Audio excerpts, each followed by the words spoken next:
All right, per Adam Schefter, Jmtowin is active today after getting in an LP, and then a full practice yesterday. We are here to break down the Week 17 GPP slate. It's a packed one, 13 games. Let's roll. Peter's one of the greatest depositors I've ever seen. Trust the process. Let's go. I got auto match with Levitan. Bullshit. I just go the other way. In that 66, I win all the money. All the money. If I had 150 lineups, I'd win too. AP, 35 bullets in your head like KD. Bust it, bitch, go bust it. And I had 10 pints with me in Russia. Hey, everyone. All right, Jmtowin back. Do you got your voice? How are we doing after the bout with laryngitis? Yeah, I'm mostly there. It's one of those things you wake up and nobody cares, but you wake up in the morning, your throat still hurts. You right before bed, your throat still hurts. When I'm trying to read to my son before his bedtime, I have to take a deep breath so that the air's not passing over my whatever sore spot in my throat while I'm reading. But yeah, we're good to do podcasts. We'll see how I am 3 hours from now when I'm doing my third hour of podcasts. But right now we're in good shape. So yeah, ready to rock and roll. Glad I didn't lose my spot to Lord Reebs after last week. Talked about that before the show. One of the GOATs. Haven't had a chance to listen to him and Hilow for week 17 yet, but one of my favorite listens. So glad we had him stepping in last week. Yeah, and I was laughing with JM. I talked about it on my portfolio review show on Monday. But the team I built with Reebs, like the second the pieces clicked into place, Reebs was like, "Oh shit! Like this is the lineup. This is what I would have played." Because I guess what happened is that he did searching for ceiling with Hilow right before my show, and he said that they had talked about the Joe Flacco double with Devin Singletary, but I don't think they had fleshed it out from there. So we started with that and then fleshed it out in a way that Hilow ended up putting in, was it the 555 millionaire? Yeah, the 555 milli. And he didn't watch the block party with you guys. And so he put this roster in, and then he's texting us on Sunday and he's like, "Man, I'm supposed to be the leverage guy. I'm duped 4 times in the 555 milli." And we're like, "How did this happen?" I was saying, I don't think I've ever been duped in 10 years. And on a roster that's doing well, I've looked at it and been like, "God, somebody has the exact same roster." So then we saw that it was the exact roster built on the show. So funny too, because I listened to Hilow and Reebs last week, and I was on Amari, I was on Njoku, I was on Flacco, but not as high on them. And after I listened to him, it kind of clicked into place. And I had a Saturday afternoon update to my player grid where it was like, "Hey, this is like what I am mostly focused on this week is like this stack." And it just ended up everything came together on that stack, obviously because it led to that Amari play, but all the pieces around it, like Njoku was still worth playing. Flacco, obviously one of the better plays on the slate. So yeah, pretty fun weekend, big weekend for the OWS fam, as is kind of expected on weekends like that. But we actually had our 4th win of the season in the slant, which is awesome, unreal. Took down, I think it was a smaller spy, but took down one of the spies, took down the red zone, took down the flea flicker. So yeah, man, it's been a fun season. Hopefully we keep it going these last 2 weeks.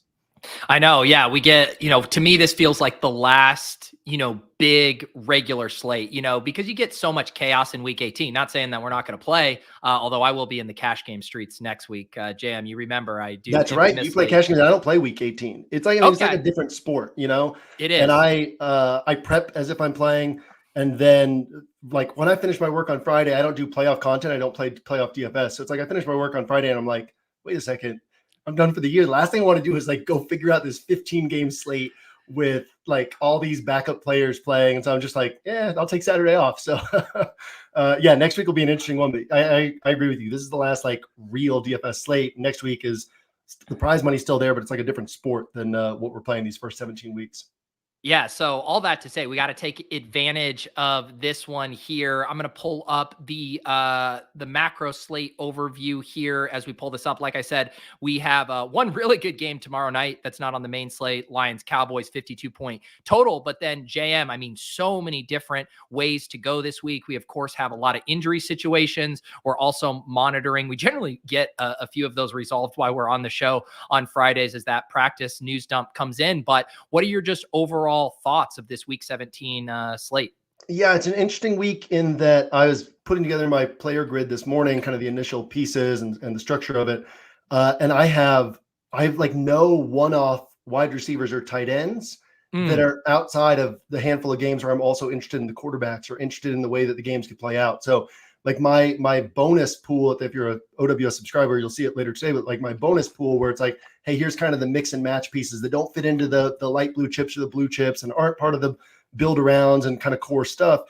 Here's like the extra pieces that I'm also interested in. And I had to go through my DFS interpretations a second and third time just to make sure, because it was like, oh, I literally have no wide receivers and no tight ends. But that's a function of, the 49ers are playing the Commanders. The Eagles are playing the Cardinals. The Rams have this concentrated offense playing the Giants. Like, we're probably getting a 30-ish point score from each of those offenses. And then there's a handful of other really interesting spots in terms of like comprehensive team or game environment. Some that are going to stand out to people, some that actually won't stand out to people that are really interesting. We'll talk about them on the show today. But I'm not a fortune teller, but I would imagine we'll talk about them on the show today. But yeah, so that's kind of how I see it, is like there's 5 or 6 games, obviously Colts and Raiders, there's running backs in that game, but there's like 5 or 6 games that are just completely off the board for me. It's not to say that there won't be good scores that come from those, but I see clear tiers in terms of like, you got the 3 offenses I mentioned, and then you got a couple of game environments that are really interesting. And then everything else, it's like, yeah, something could happen here, but I'm not going to chase it myself. So that's how I see the slate setting up. And that is unique, right? In that I feel like if we had, say, a really small slate, say it was like 6 games, a bunch of low totals, you might just be like, hey, I am going to be all in on a few of these games and a few of these stacks that I like. Whereas I think in general, right, when we have a ton of options, normally it's like, man, you might need the guy who scores 30 in this game, and you might need this piece over here and this piece over here. But you're actually saying, despite all of the options, you're still going to be like very concentrated within specific teams and game environments. Yeah, there's like a split, right? It's like I'm more spread out in terms of the game environments I'm focused on than normal, right? Maybe it might be like 2, 3, or 4 offenses or game environments. Then this week it's more like 6 or 7, I guess 6. But then there's like the rest of the games kind of are just clearly below that, to where, again, it's not to say that you can't get, and in my Angles podcast later, I'm going to kind of go game by game and talk about why I'm like not pulling the players from those games. So if any of you are kind of curious on that, that's on the 1 week season podcast feed. That'll be up later today. But it's not that you can't pull pieces from those games, but it's just that I see the percentage chances being a lot lower in those spots. And so I'm going to focus on these other spots that really stand out to me. So let me see, it's 2, 4, 6 games that are just like outside of a couple running backs from these 6 games, just completely off the table for me. And then 7 games that I'll be really focused on. Well, let's get right into it. We are a little ahead of schedule here in a good way. I want to make sure we can dive in to all of these positions. Let's start, with the cover boy, Brock Purdy. Obviously had his worst game of the season on Monday Night Football. Came away with a stinger, but does look like he's going to be good to go. They have a massive team total. It's an awesome spot here against the Commanders. Any thoughts here just in general about Brock Purdy?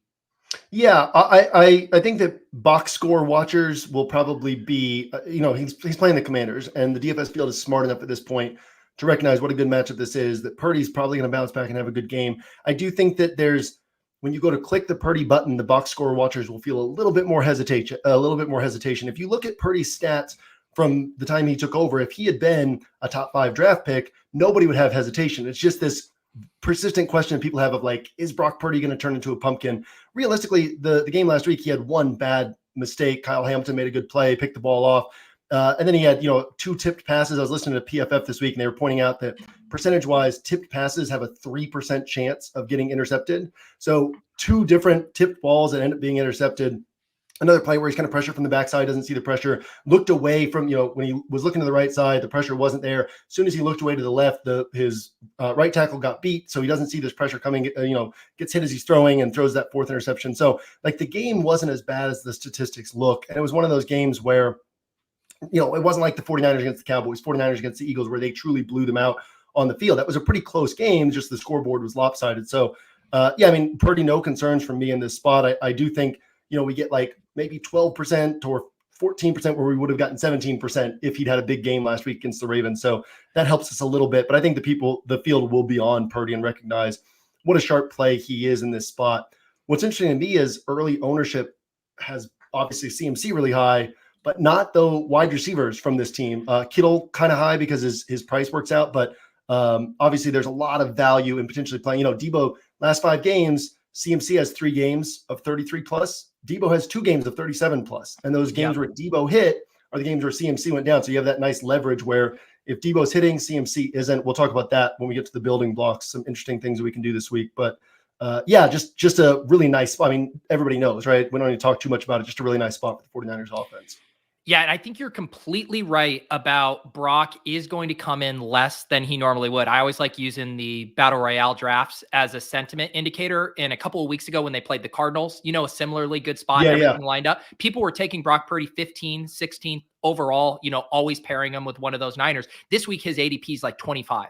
He's going 10 spots later, similar team total, similar good matchup. And so that is getting baked in to how people feel about it. So I do think you're right that he's not going to come in mega chalk in the way he would have if he lit up the Ravens on national television.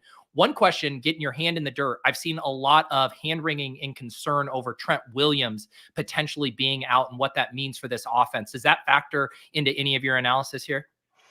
It wouldn't be a dramatic situation, I don't think. So he left last week, if I remember correctly, he left last week, wanted to come back in, and they wouldn't let him. I could be wrong on that, but no, I mean, if he doesn't play, the Commanders don't have a pass rush. They traded away Sweat. They traded away Chase Young. Obviously, part of what Trent Williams also does, like the kick out blocks that open up the space for Christian McCaffrey, or the plays where they get him out in space, and he's so athletic, he can get out there and plays a block for one of these wide receivers.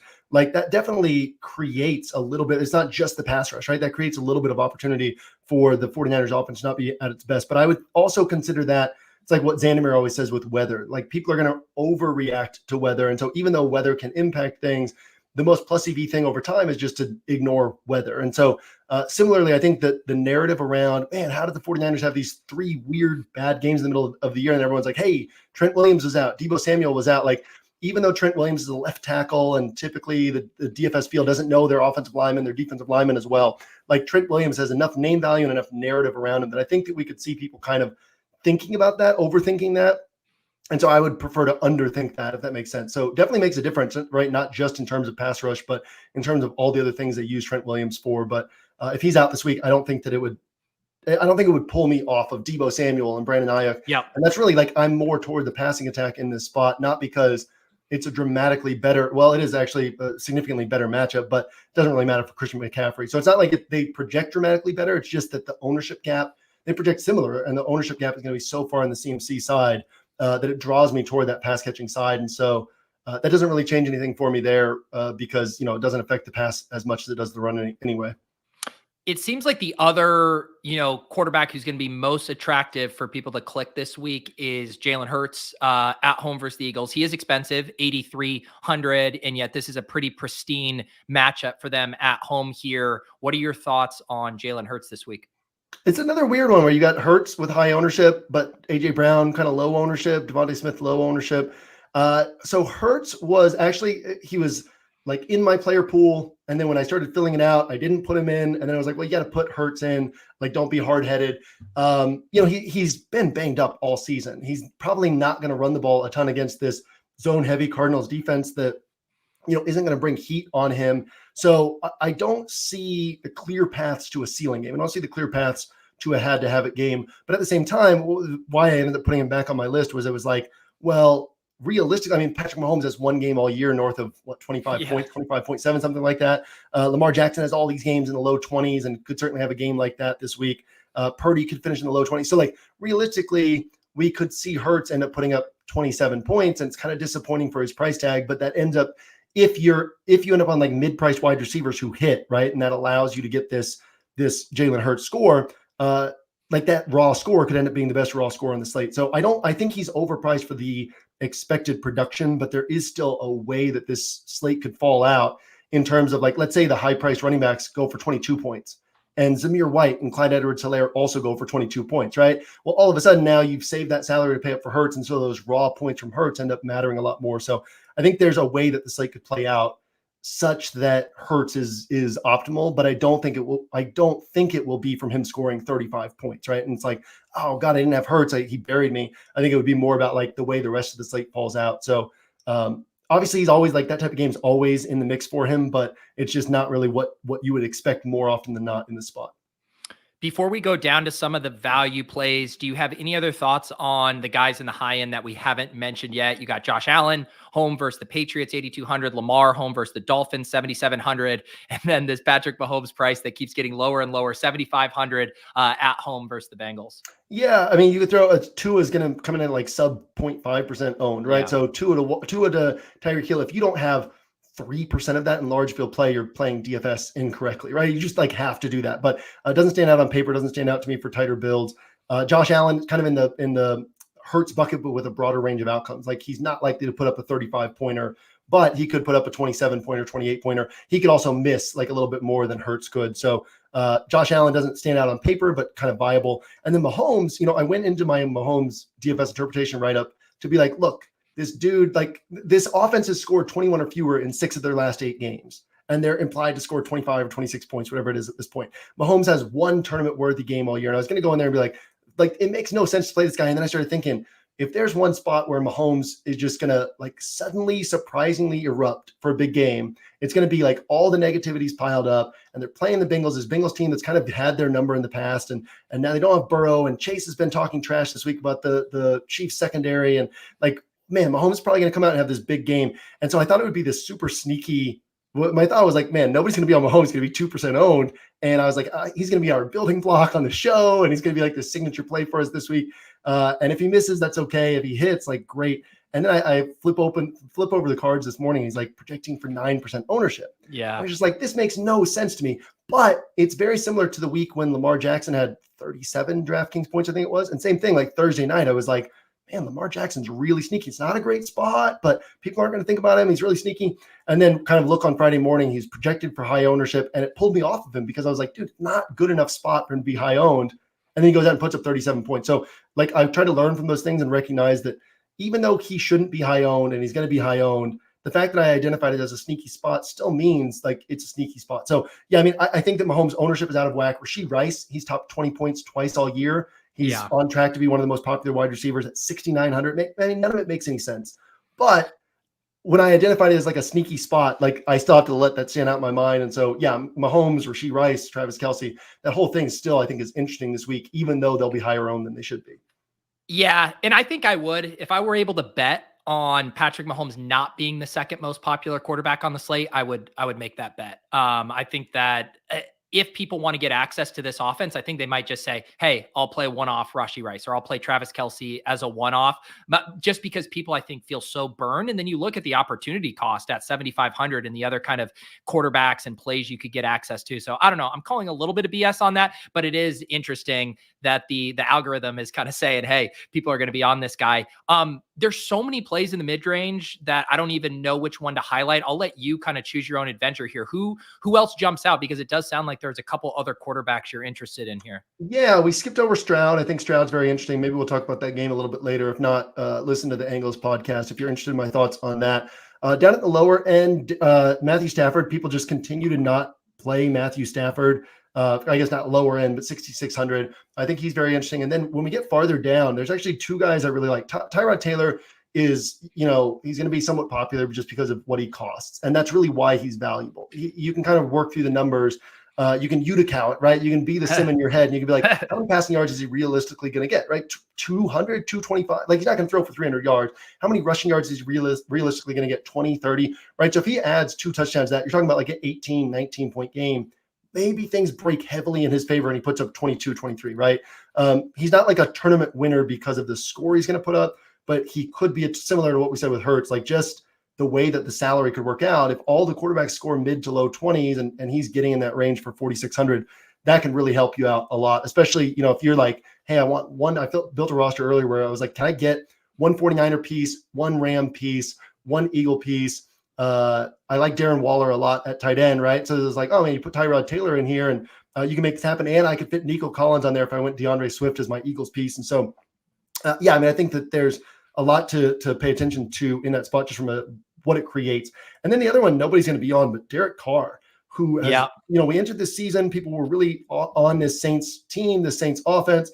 And now they've got this matchup against the Bucs that we've been kind of attacking all year, except the 1 week where I said, don't play Desmond Ridder. And he went off against the Bucs in that game, but we've been attacking this Bucs matchup all year. This is a have-to-have-it game for the Saints team that's played really well against the Bucs over the last couple of years. And so we've got, no Taysom Hill. You've got Rashid Shaheed playing like last week. It was like 49 out of 60 snaps, and you've got him on the field all the time as a true number 2, Chris Olave. So I think Derek Carr is just super interesting at 5,500, the type of guy who can put up 25 to 28 points. And that could be what Jalen Hurts puts up. And that could be what Tua and Lamar put up, or they could put up less than that. And you just end up with this, like a lot of savings, matching the score that these other guys are getting, tying it all together. So yeah, I think that Carr is the other guy down here who's really interesting to me.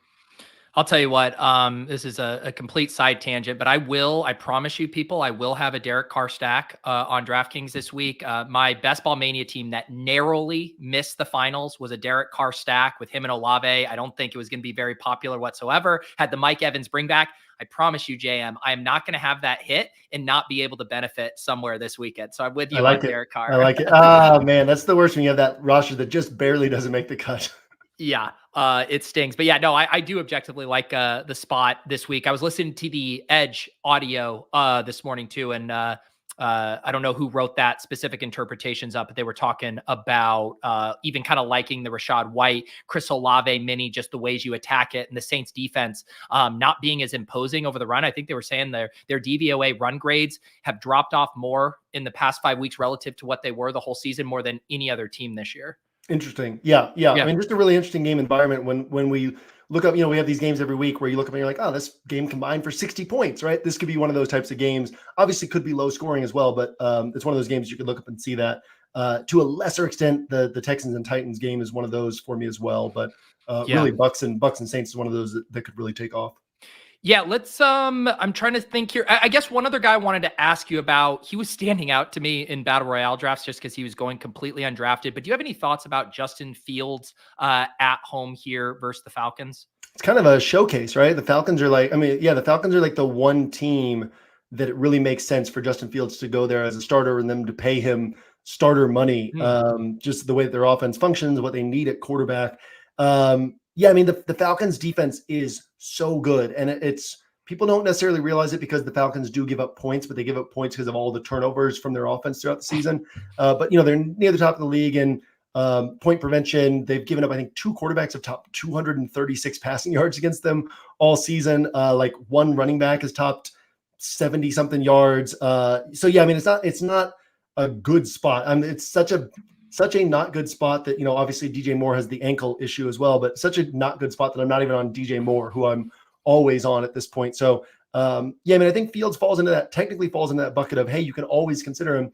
At the same time, he's got the 2 30-pointers this year that we could see coming. He was against Washington. It was against Denver when they were playing so poorly. He had the 2 40-plus pointers last year, and we could see both of those coming. Like I had 50+% Fields both of those weeks last year. So it's like we have so far been able to identify the Fields blow up games before they come.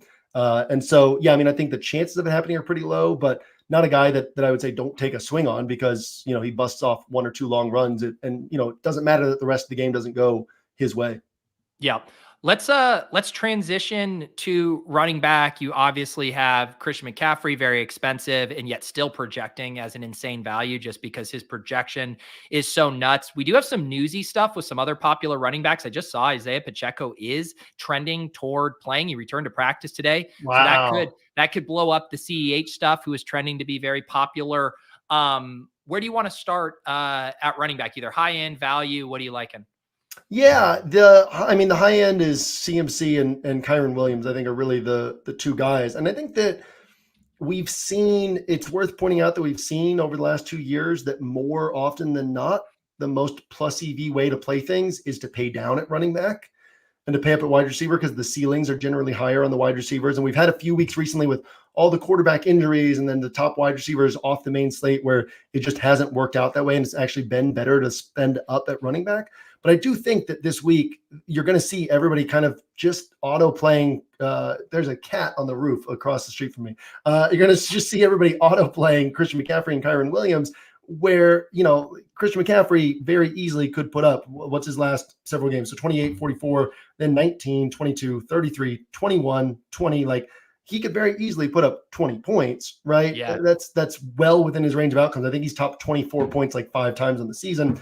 Kyren Williams, again, same thing. We can go through his game logs real quickly, but 19, 29, 17, 20, 41. So like you get the 29-pointer, you get 3 games of 20 and below, and then the 41-pointer. Like you could very easily see everybody pay up for these guys. And then instead you could play Zamir White and Isaiah Pacheco or Clyde Edwards-Helaire or whoever you get down to and kind of get the same type of score. DeAndre Swift could put up the same type of score. So I do think these guys are obviously the best running back plays. I also think there's a strong case to be made for saying, man, if these guys are going to be so high owned at the cost of the wide receivers on their teams, like paying up for AJ Brown, paying up for Deebo Samuel, paying up for Cooper Kupp or Puka Nacua, it's a very interesting way to go this week. So yeah, those guys are the guys at the top. And then Jonathan Taylor and DeAndre Swift are kind of the main guys for me in the middle. Clyde Edwards-Helaire and Zamir White are kind of the main guys for me down at the bottom. Yeah, it sounds like Jonathan Taylor is going to have that backfield to himself. Look like Zach Moss might have been trending in the right direction, but he's now officially ruled out. So I do like that a good bit. And yeah, I mean, the DeAndre Swift stuff, man, there's certain ways, he almost scored twice in that game. And you do wonder if he gets in twice there. Is DeAndre Swift versus this Arizona team that Christian McCaffrey has dropped, 50 points on twice or whatever? Would DeAndre Swift be mega chalk here? I honestly think he would be, but people are so burned by the tush push that I think they're not just going to pile in on DeAndre Swift. No, yeah, I agree. And I'll point out, that the Nick Sirianni, a players coach, fans last week took to chanting for the Eagles to run the ball. Nick Sirianni made a comment on it in one of his press conferences. He said he could have been wearing 2 headsets and he still would have heard the fans chanting that. And there's like a desire for them to get the ball from the fans, for them to get the ball to DeAndre Swift more. And what better spot than against the Cardinals? So there is some narrative in addition to, hey, this being a great spot for a guy who's still getting, he's getting 20 touches basically every game, or in that range of 20 touches. It's just that the touchdowns aren't there. But if they get stopped at the 2-yard line instead of the 1-yard line, he's going to get the touch instead of Jalen Hurts. There's just been so many times this year where they've been stopped at the 1-yard line instead of at the 2 or the 3. So I think Swift is just on paper, just a tremendously sharp play this week. Yeah, I'm with you on that. And he's very affordable. I don't think he's going to be popular right now. I'm seeing him projected at 7% ownership. So very much with you there. One guy, someone in the chat just mentioned that I wanted to get your take on as well, Travis Etienne at home. I mean, I have a feeling if we did this show, 10 weeks ago, and I told you Travis Etienne was 7,200 versus the Carolina Panthers, and he was going to be, 10% ownership, you would have made him our cover boy here. But times have changed. Any thoughts on this spot? I'm always lower on Etienne than the field. So if the field likes him at 10%, I like him less than that. I was this morning, like when I was putting together my kind of player pool for the player grid, and it was like, man, I only have a handful of running backs. Who else would I put on here? Etienne was definitely one of the first ones who stood out. He has not been playing well. Their offensive line has been playing horribly lately. Trevor Lawrence has been playing horribly lately. If he's not out there, then you got CJ Beathard. It's not a great setup. And we're not seeing that workhorse type of role. We're not seeing all the touches. But no, no arguments against Etienne in terms of, if somebody's like, dude, people are not on Etienne and he could put up 35 points. My answer is, yeah, he absolutely can. Not a guy that I'm finding myself gravitating toward, but I do think that the case that you can make for him is a sharp case. It's just, I kind of have to pick and choose what my player pool is. And I've got a broad pool at wide receiver and quarterback. So my running back pool is necessarily going to be tighter on a week like this. And Etienne's just not in the pool for me. If CEH doesn't become available because of Pacheco, I'm guessing the field is going to be very, very interested in this game time decision for Josh Jacobs as it pertains to Zamir White at 5,100. Let's work under the assumption right now that Jacobs doesn't play, and let's work under the assumption that, Pacheco does. Like, what is your thoughts on chalk Zamir White here? Great question. So I guess I wouldn't want to overthink it. You got a 5,100 running back. This game's not going to be a blowout to where the Raiders can't run the ball. Even if they got down 13 points, that's how they want to play football. Aiden O'Connell had 0 completions in the second, third, and fourth quarter last week, right? Like, the Raiders know that they need to run the football. Antonio Pierce wants to run the football. So you have a guy who's, he's got 5 targets for the last 2 games, I think 3 catches. So it's not like he has this big pass catching role. He could very easily, I said in my DFS interpretations, he could easily rush for 85 yards and not catch any passes, not score any touchdowns, and that's all you get, right? And so you're aware that that's within the range of outcomes. At the same time, you have a guy who the game flow's unlikely to go in a direction where he's not getting those 15 to 25 touches, and there's just a lot of value in that. So I think that the fear of, what if it doesn't work out is present, but that would be the same on a running back at 6,500 who's in the same situation where it's like, man, he's going to get a ton of touches and he needs the touchdowns. But, so yeah, his range of outcomes is like 8 points to 30 points, but I'll take the risk of the 8 points, even at high ownership, for what it does to roster construction, because I don't know that I think other people are going to use that to get up to CMC or get up to Kyron Williams, whereas I might be able to use that for double pay up at wide receiver and have like a materially different roster construction than the field is going to have. Let's see some other running backs. The chat asking about, my guy Sammy was wondering how you feel about either of the Pitt running backs against a pretty bad Seattle running back defense, or is that just too much of a split to be interesting? Yeah, at this point, it's not something I've been going to lately, but again, it's when I have a pool this small, like the guys who aren't in the pool are going to be guys that I'm not saying, God, this guy's in a horrible spot, right? You can make a case for them. I'm not making that case, but yeah, not arguing against it either. Yep. And then one other in the chat here, Brad says he's locking in James Cook. He's been a printing press, was certainly a printing press in weeks 14 and 15. Very much was not a printing press in week 16. What's your thought on this matchup for James Cook? I mean, I don't like the matchup. The Patriots, obviously, great run defense, great defense all around. And then, just traditionally don't allow running backs to score on the ground because analytically, that's the easiest way to score when you get inside the 5-yard line, inside the 10 is on the ground. So the Patriots' whole defense shifts. I mean, you go back 10 years, and it's like 8 of the last 10 years, they've been top 3 in running back touchdown prevention on the ground.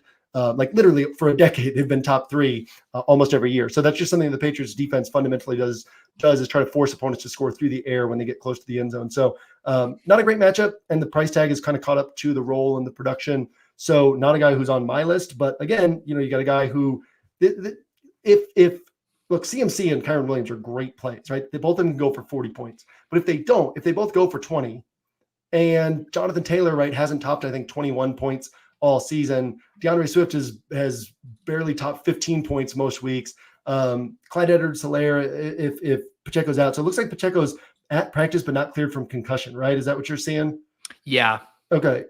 So if Clyde Edwards-Helaire is the starter there, if Zamir White, has this lead role, like both those guys could end up with 8-9 points. So like you could end up with just picking the right guy who's not on my list that puts up 25 to 28, and you're just so far ahead of the field because like this running back chalk is not chalk, but like my running back pool is like a little bit more fragile price considered than it might be at other points in the season, other weeks in the season. So I mean, I don't mind, like Saquon Barkley's not on my list, but I saw that he's kind of drawing some attention from the field this week. Like there's plenty of guys. Austin Eckler's not on my list, but a guy I considered, Bijan Robinson, was on the fringes of my list. I decided not to put him on there. So yeah, I mean, there's a lot of different ways you could go at running back this week and still say this is a viably sharp way to go. Or I could say that differently. Like my pool could look a little bit different with the same thought process that I had creating this pool. Yeah, only other one more to ask you about, just because watching that Chiefs run defense get lit up by, Zamir White a good bit last week. Any love for the Bengals, Joe Mixon, I guess, specifically? Yeah, I was looking at him this morning. He's got that 29-pointer against Jacksonville, and that's really his only useful score all season. I have been almost completely off Joe Mixon since the start of last year. Obviously burned me on his 50-plus point game last year. It was the same week as the Fields 50-pointer that I had everywhere and didn't have any Mixon. I think I actually had him in the week of his 29-pointer. But yeah, I mean, just Mixon's just a guy I'm generally not playing, but certainly viable in this spot. And again, like I said, my running back pool is narrow, less because these guys stand out so much from the other running backs and more because my quarterback and wide receiver pools are a little bit more broad. So I like to have a more narrow running back pool on weeks like that. So I've kind of picked what my pool is going to be. But even Zeke's going to be popular. You can make a case for him being one of these guys. Like there's so many different guys you can make a case for this week, and not a lot separates this guy from that guy. So I would say if you're watching this and you're curious, like, oh, should I not play this guy because JM doesn't have this guy in his pool, or maybe I should devalue the way I'm looking at this guy because somebody that I'm listening to doesn't see it. Like I still see it with all these guys, right? Like there's so many different ways that my 6-player running back pool could have looked this week. And Mixon is part of that mix, and Elliott's part of that mix, and Eckler's part of that mix, Bijan's part of that mix, Saquon's part of that mix. So yeah, I mean, I think there's just kind of clumped up this week at running back. Yeah, let's move on to wide receiver then and dig in here with this slate. You mentioned Tyreek earlier. Looks like he should be good to go in this game. Had a decent game last week. Jalen Waddle is ruled out. He's clearly at the top. You mentioned AJ Brown not going to catch a ton of ownership, just kind of with his price tag and recent, down stretch here. I saw Puka miss practice today. He's another guy projecting well at the top end. What jumps out to you here? And we can kind of move through maybe some of these stacks you like, because it sounded like most of your wide receiver love was tied to their quarterbacks. Yeah, quarterbacks are game environments. So these guys north of 7K, Tyreek, AJ Brown, the Rams, the 49ers, both guys, Debo and Ayuk. Interesting about Ayuk, he's got 6 touchdowns in the year. He has 6 games on the year of 100+ yards, but he only has 2 games where that's lined up with the 100+ yards and the touchdown. So when you look at something like that, you have to recognize like this could all line up on a week together, and that ends up paying off in a big way. And so even though Ayuk doesn't have the fantasy scores that make you feel comfortable or confident, like the production has been there. You just need it to line up. And then Nico Collins, the other one up here that I don't even know off the top of my head what his ownership was this week, but or Friday ownership is projecting to be. But just another one where if this were a few weeks ago, we had I can't even find him on this list over here. If we had our guy CJ Stroud playing week in and week out, right? And then you got Nico Collins in this spot against the Titans. Everyone would be on him. He's coming in at currently like 4% predicted ownership. So he's another one who stands out to me up here at the high ends of the price range. And yeah, those are kind of the guys above 7K. And then in that 6K range, you've got Rashee Rice, who I think he's going to be over-owned. I think he's overpriced, but he's still like 9 to 12 targets. I think it's 4 straight games. You got the Saints, or you got Chris Olave. I've got Saints listed in the player pool, but Chris Olave and then Rashid Shaheed down cheaper. And then DeAndre Hopkins, who I think is most interesting paired with the Texans wide receiver to kind of bet on. Here's the thing. The Titans have a really good defense, but they give up a ton of yards, right? They're just the best red zone defense in football. So if the Texans are able to score in the red zone, like they're going to be able to move the ball. So if they score in the red zone, all of a sudden, or score from outside the red zone, which they're really good at doing, all of a sudden you force the Titans to be more aggressive, to throw the ball more, and you have this opportunity for this back and forth type game where both guys are hitting. So that's kind of that range. And then you've got the Zay Flowers in the 5Ks, and Cardinals wideouts are kind of the cheap ones that I like. And really nothing on my list outside of that. So where I need salary savers, it'll be just kind of like, okay, who can I stomach or who can I put in? As in, there's nobody like on my list that I want to put in below 6K. So it'll just be kind of picking and choosing what I need to do there. Yeah. I don't see a ton of cheap value on this slate there. Is this kind of talk a little bit more macro strategy, obviously with Brock as the cover boy? I'm sure it'll come up in our lineup build here as well. But is this kind of like a Niner in every lineup kind of week for you, where it's just like hard to imagine not one of those guys being optimal? I think it's highly probable that a Rams piece scores 27 plus DraftKings points. It's highly probable that a 49ers piece scores 27 plus DraftKings points. So it would be ideal to get, somebody from each team on your rosters, because if there aren't a lot of 27 plus point DraftKings scores, then that gives you that opportunity to hit those ones. But you do have to guess among these players who's going to do it. So there's certainly other viable ways to go. I don't know that I'll have a strict 149er roster in 149er per roster rule or 1 Ram per roster rule because of the way that the pricing sets up there. But I certainly wouldn't be averse to it. And I would certainly, if you can find a way to make the pricing work, I would certainly encourage it, because that's going to be one of the clearer pathways to scoring that tournament winning score, is to focus on those offenses. So and I mean, Tyreek Hill is kind of like a lesser one-off play this week, just because of how good the Ravens are. The way this game environment is likely to go is kind of this middling scoring game environment. But Kyle Hamilton, it looks like he's trending toward out, which is like a big, he's the biggest difference maker on that defense. The defense that really is a lot of what they're good at. Roquan Smith and Patrick Queen, those guys are excellent in the middle. But really mostly what they're good at is just the scheme and what they throw at opponents and how much they confuse opponents. And then Kyle Hamilton's like the one superstar player on that defense. So you take him out and it just becomes like scheme and mixing and matching, which is more like, not to say that the Ravens talent drops all the way down to the Vikings, but you become more like a Vikings type defense where it's like, man, they're really tough to play against, but certain teams and coaches and players can find ways to break their rules and pick them apart. So if Kyle Hamilton misses, I do think that it elevates Tyreek Hill in a way that people might not recognize or anticipate. But if Kyle Hamilton plays, Tyreek Hill kind of becomes this one-off where it's like, yeah, he probably gets you 25 to 30, but does he bury you for not rostering him? Probably not. So yeah, kind of brings me down to like that the Eagles, Rams, 49ers pieces is where that attention starts to flow.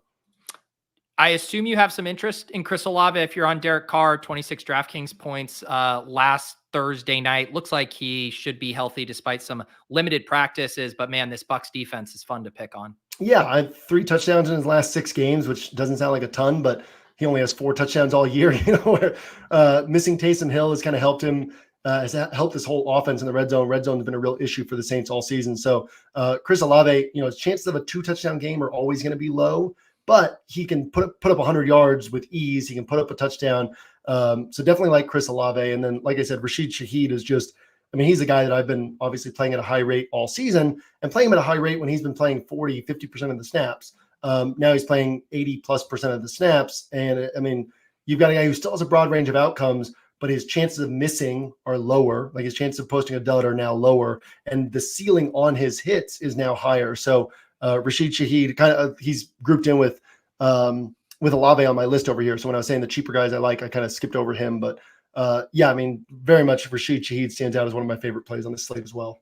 I like that. Thoughts on the Seahawks wide receivers? Tyler Lockett coming on a little bit, 11 targets last week. JSN's been playing well. Those guys are, pretty affordable, I would say, relative to their role. Do you like this spot for the Seahawks passing game? Yeah, sort of fringe interest for me. They're not on my list, but they're also guys that if I need that 8th or 9th piece on a roster, I'll, salary works out, I'll put them in there. I've said it for a decade now, like generally speaking, you only play Seattle pieces when the game environment cooperates, because the way Pete Carroll manages games is that like he's not going to be bombing downfield if the Seahawks are in control of a game. He's not just like, hey, let's get a 14-point lead, let's get a 21-point lead, let's keep throwing the ball. So you kind of need Pittsburgh to push the pace, but at the same time, the price tags that was in the past, where it was like these Seahawks wide receivers, Baldwin and then Lockett and Metcalf, like they've always been 6,300 and above in terms of price tag. So now that Lockett, kind of dropped, I don't even know where Lockett's price is this week. 57 was 56 last week, and JSN was 46 last week. He's 48 now. Like now that the price tags are kind of here on these guys, I don't mind the swings on them, even though the game environment's not as likely to cooperate, because we have seen it's plus EV over time. You make the most money over time just avoiding these guys outside of specific game environments. But you do see the random 30-pointer from a Seahawks wide receiver where the game environment doesn't cooperate. So it's not typically plus EV to chase that, but now that the price tags are down, either of these, JSN hasn't done it yet, but either of these guys could post a 30-pointer. So those guys are like not in my pool. And that's what I mean by like, there's going to be guys this week who are not in my pool, but I'll be like, oh, well, I don't mind playing this guy if that's the last piece I need to unlock everything else. So both those guys are in that bucket for me. One guy I wanted your thoughts on, he's returning this week out in the full practice, a little pricey. So I think his ownership's going to be in check, but what are your thoughts on Michael Pittman as well in this matchup? Pete, my thoughts on Michael Pittman. Michael Pittman's the Keenan Allen of I didn't know you. I didn't know you had as much disdain for Michael Pittman as you did. Allen. He's got he's got a 30-pointer on the year. That's great. Everything else is 23 points and below. He had 2 30-pointers last year, and the 30-pointer, it came in a game with 16 targets. And that's the thing with Keenan Allen in the past, right? It's like, it's not that, these guys are phenomenal wide receivers. It's just that their role is set. Michael Thomas back in the day when he had his record-setting season, I played him like twice that year, because their role is such that they have to run into a game environment that produces a 16, 17, 19 target game in order for them to just hit the score you need at their price tag. So it's not that they can't, like Pittman shown, he hit that 30-pointer. He was popular that week. It's not that these guys can't hit 30 points. It's just that so much needs to fall into place just for them to hit 30 points. And then that pathway, it's not like Nico Collins where you're like, man, he's hit 37 plus points twice this year. Or Deebo Samuel's done it twice in his last 4 games. Like, it's not like that where they can post these just monster games. It's like, that's kind of their ceiling because they need so many targets just to hit that type of score.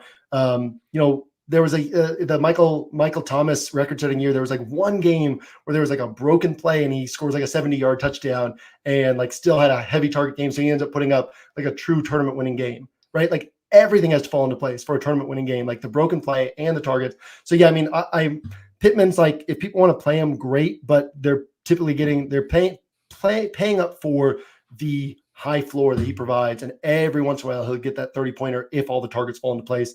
And this doesn't look like a game environment where the targets will need to fall into place for him. How about two guys who used to be no strangers to 30-point DraftKings games, but now they're hard to come by? Stephon Diggs, Devontae Adams. Diggs 8,200 hasn't cleared. I was looking at his box score, hasn't cleared 10 DraftKings points, or has done it once since week 10. I mean, brutal stuff there. Devontae Adams hasn't been too hot either. Any love for those guys? I'd be likelier to go to Diggs than Devontae, because Devontae is like, he's got two hands tied behind his back with Aiden O'Connell throwing him the ball. Diggs, I don't actually hate it, but the Patriots, Josh Allen has had a lot of success against the Patriots, but individual pass catchers haven't. The Patriots have basically forced you go through the box scores of their last 5 games against each other. The Patriots force Josh Allen to throw the ball to like a ton of different pieces. So, Bills have 200-yard games against the Patriots in their last 5. One was Diggs putting up 104 yards, which doesn't do much for you at his price tag. One was Isaiah McKenzie on 12 targets, putting up 100 yards a couple of years ago. So, kind of hard to see Diggs posting the type of score where you're like, God, why didn't I think of Diggs? Like, I can't win this tournament without him. Like, he's not going to post an Amari Cooper type of game where you had to have him. He could sneak his way to 25 to 30 points, but you kind of take on a low floor just to get to that type of score. Yep. I guess one more game environment. I don't know if we've mentioned at all. I guess you said Austin Eckler's name in passing. People are talking about Denver Chargers here. Who knew there would be interest in a Jarrett Stidham Easton Stick game, but there appears to be so. Anything in this game catch your eye? Last week we had a 9-game slate, right? So I was used to the DFS, writing up my DFS interpretations for 9 games. This week we hit 13 games, and that was the second to last game I wrote up, and I got to it, and I was like, I don't need to write anything here. I was like, I don't have interest in this game. Like, that was what I wrote up. I mean, again, it's a week. You can make cases for guys. There's guys who aren't going to be on like a sharp pool list that's still in a pitting, but no, I don't have interest in that game. Before we go to tight ends and then build a lineup here, do want to mention OWS is essentially giving away the sub right now, 90% off with promo code Pete90. If people do sign up, does that include any playoff DFS stuff as well? Yeah, so you're getting week 17, week 18. We have, I don't do stuff in the playoffs, but we have like the full game breakdowns in the playoffs, full scroll in the playoffs, player pools, strategy stuff. Hilow's still writing up a strategy piece. Mike is still doing his player pool. So I'm not going to travel out of state for playoff DFS, and I enjoy football enough that I like watching those games with actually like nothing on the line. But yeah, so we still have all of our playoff content minus my stuff. So yeah, you get projections and the scroll and NFL Edge game write-ups and all that through all the way through the playoffs. There you go. Promo code Pete90, 90% off. Great way to get in there at just a bottom of the barrel. I think it's price point. $22.90 is what you end up paying. So there you go. Last 2 weeks of the season, or you can play it by a week pass, which is like $29. So or you get the rest of the season and all the playoffs for $22.90. Yep, I will. As always, I do not build my lineups without checking out the scroll, and then on Sunday reading JM's final updates. Although occasionally you'll even get a voice memo version of the Sunday morning updates, which I enjoy. All right, let's talk tight ends. We do got a little bit of time for that here. Just looking at the top guys as far as projection. You of course got Kelsey at 7,000, McBride here. You got George Kittle, and then we got that whole mid tier. Anything jumping out to you at tight end? Yeah, Waller put up 22 points against the Commanders the last time that Tyrod Taylor started. I think that's the only time all year that I've played Waller, at least at heavy rates. Tyrod Taylor is very risk averse in the way that he plays quarterback. So understanding what quarterbacks like to do is obviously very valuable to us. And Tyrod Taylor is a guy who's going to take those underneath throws most of the game. So good spot for Darren Waller against the Rams defense that ranks, I believe it's 24th in DVOA against tight ends. So Darren Waller, guy, is going to go overlooked, and I like quite a bit. Isaiah Likely, I like. It's kind of the same price tag. And then the guys you mentioned, right? Kittle, McBride, Kelsey, those are the guys. And it's one of those positions where that's my list. And then I recognize that in order to fill out my rosters, that I might have some rosters where it's like, hey, I need a cheap tight end. So they're not in my pool, but it's like, hey, I might end up taking a swing on these other guys. Let's say a Chigo Okonkwo or even a Pat Freiermuth after his dud last week. But in terms of like who I actually like, who I will actually intend to build around, that's really the list right there. That is I guess that is really how you approach tight end, right? You're either like building around a spot or a guy you really like, or otherwise you're almost doing everything else. And it kind of falls in the defensive bucket where you're seeing what's fitting. Ideally, you get some correlation there. Like, would you toss in a Jawan Johnson with your Derek Carr type stuff if the salary fit? Yeah, exactly. And that's the best way to do it, is if you can fill out that finish out that quarterback spot with that tight end. Fewer opportunities to do that this week because obviously Lamar is expensive, and then you got Likely and who else? Purdy's expensive, and you've got Kittle. Kelsey, Mahomes is expensive. You got Kelsey, but you can kind of fill out that last spot. Also, I mean, Waller plus Tyrod Taylor is $9K in salary. Yeah. Think about $9K running back and $9K wide receiver, and the score you're probably going to get from Tyrod plus Waller, or at least the range of outcomes, right? The floor plus ceiling that you're going to get from them. I mean, that's just a really sharp way to spend $9K in salary this week. Obviously, opportunity cost, right? Because if some quarterback puts up 35, you're now not rostering that quarterback. You have to think about that as well. But if the quarterbacks kind of all score in the 20s this week, that just becomes a really sharp way to go. The only other guy who kind of stood out to me, and I assume you like him being on Stroud, is Dalton Schultz at his price tag, and projecting for fairly low ownership right now doesn't look too bad to me. Yeah. I hadn't even really thought about Dalton Schultz, kind of more focused on the wide receivers in that game, but I like that shout. A guy who can put up big games, Stroud back, a game that they need to have here. So yeah, I like that shout. All right. Awesome. It is now time to build a lineup on DraftKings. And before I even play the music, I have to offer this PSA. Don't dupe us, guys. Don't dupe us.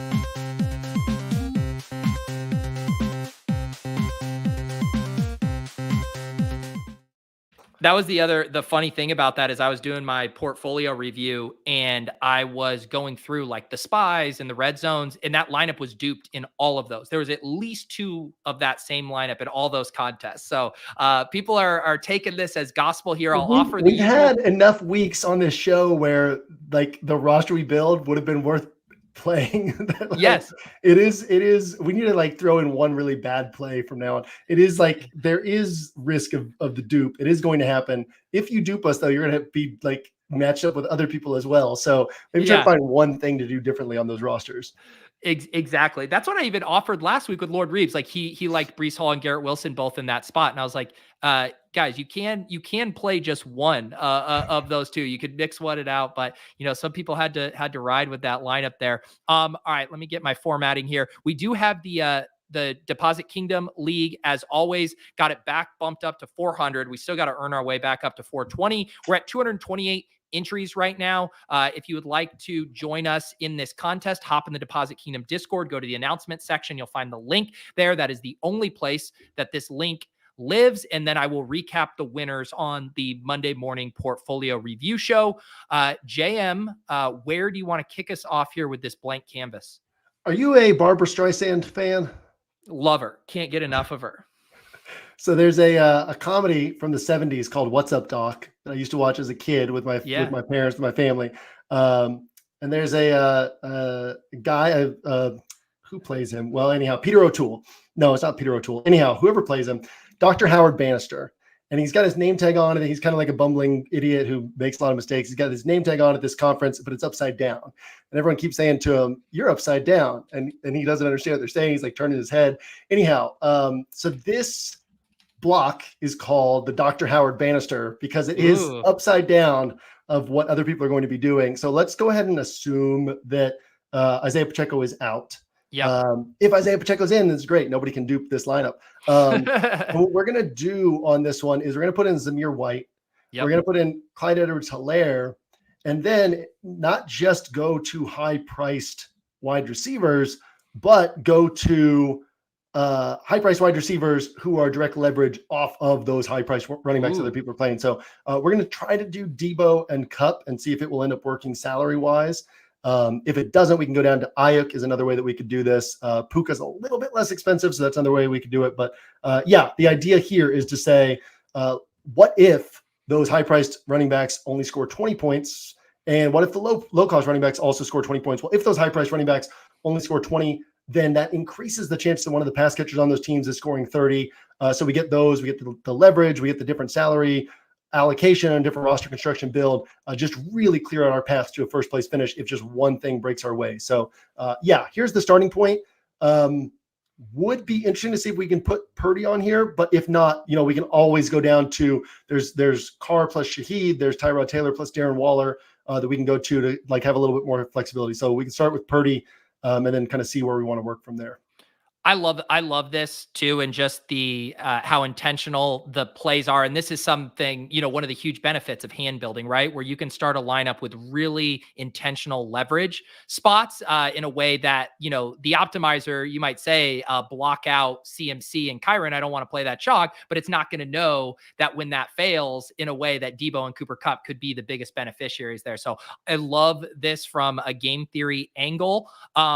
I've been really warming to the Derek Carr stuff, even aside from my my BBM hedge bias here. Do you want to try start with Purdy and then we've talked about Purdy? He's the cover boy. That's the only reason I felt the compelled to do it. So no, let's skip Purdy. Let's go Derek Carr and let's go Rashid Shaheed. And if you want, I actually really like Carr double stacks here too. Yeah. So we go Shaheed and Olave and kind of see what that gives us here. Yeah, I put Jmtowin in just for a sec to see that. We'll be able to definitely make this work. Yeah.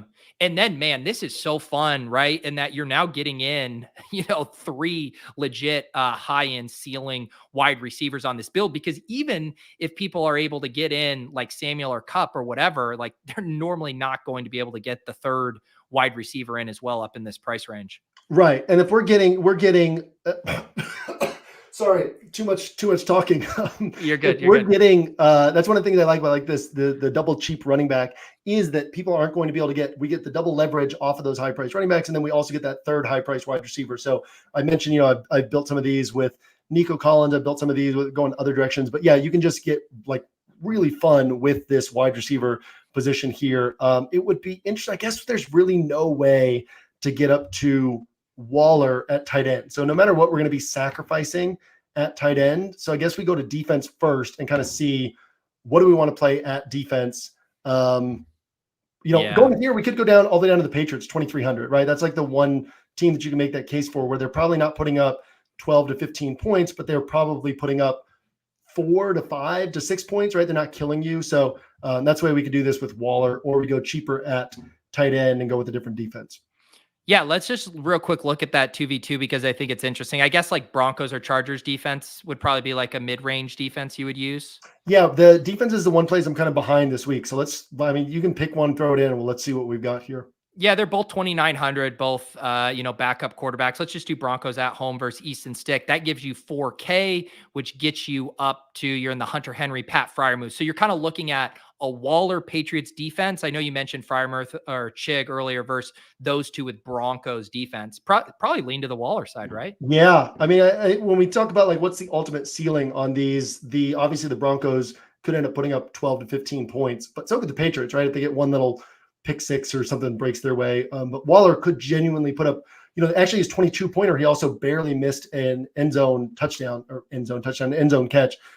would have put him up to 29 points in that game. So point being, he's capable of putting up that type of game, especially with Tyrod Taylor under center. So let's go ahead and throw Waller in here. Patriots defense. And you know what, Pete, I don't think anybody's duping this because this feels a little bit uncomfortable. People don't want to play Carr. People don't want to play the Carr double stack. People don't want to play Debo and Kupp. People don't want to play the Patriots defense. People don't want to play Waller. So, this is one of those where we're so far off the board that literally if we're correct, we're like zooming past the field. Yeah. And we always want to think about not just what a roster looks like from a point scoring perspective, but also our path to first place. And this one just has, we're not taking suboptimal plays to get a clear path to first place. We're just building differently than the field, but it just gives us this massive clear path to a first place finish because Shaheed and Olave can combine for 50. Debo can score 35. Kupp can score 35. Clyde Edwards-Helaire and Zamir White can match the high-priced running backs if the high-priced running backs score in the low 20s. And then Waller can score 30, right? So we have this opportunity to have a bunch of players that people don't have, except for whoever dupes us. A bunch of players people don't have, and this clear path to a first place finish. So really like a build like this. And I'll mess around with a lot of rosters that look similar to this week. I was just going to say the other one, how much of Carr would be lock button with Shaheed, or would you entertain a Jmtowin, Olave? I was wondering what price range like that put us in for a punt wide receiver here. You're like in a 5,200 range if you did Juwan with Broncos defense, and then we're looking for like a 5,200 wide receiver. Yeah, I mean, you could put Noah Brown in there would be the most interesting one. Yeah, I mean, here's the thing. Like, Rashid Shaheed is probably the Saints' best wide receiver. I mean, he's so good. Yeah. And now they're playing him all the snaps, right? So he is fundamentally underpriced. But like I said, he still has a broad range of outcomes. Like, he's less likely to miss. His misses will be less bad than in the past. His ceiling is higher than in the past, but he could still have 8 targets and catch 5 of them for 45 yards. So, yeah, Shaheed, like, I really like him. I would almost prefer to take Olave out over taking Shaheed out, right? You go Shaheed and Juwan Johnson, and then you can move that Olave up to like a Nico or somebody else in that price range. Also, we can take Debo out and go down to Ayuk. We like, there's a lot of different ways that we can mess around with the salary with just this structure. So yeah, I mean, there's a lot of fun things that you can do with this starting point. And again, like I said, you could go down to Tyrod Taylor and up to Darren Waller at tight end, which basically end up being the exact same price. I think you're spending 100 more than you're spending here on this roster with Carr and Juwan Johnson. So yeah, I mean, just a lot that you can do with this basic structure of getting the 2 cheap running backs, the 2 wide receivers from the 49ers and Rams, and just basically playing that leverage game. And you can mix and match that 50 different ways that are all pretty sharp. So yeah, I like that. I like that approach this week. The Dr. Howard Bannister. Hopefully some of you will get upside down with things and take home the money. I like how that build is coming together. Going to mess with some variations of those myself this weekend.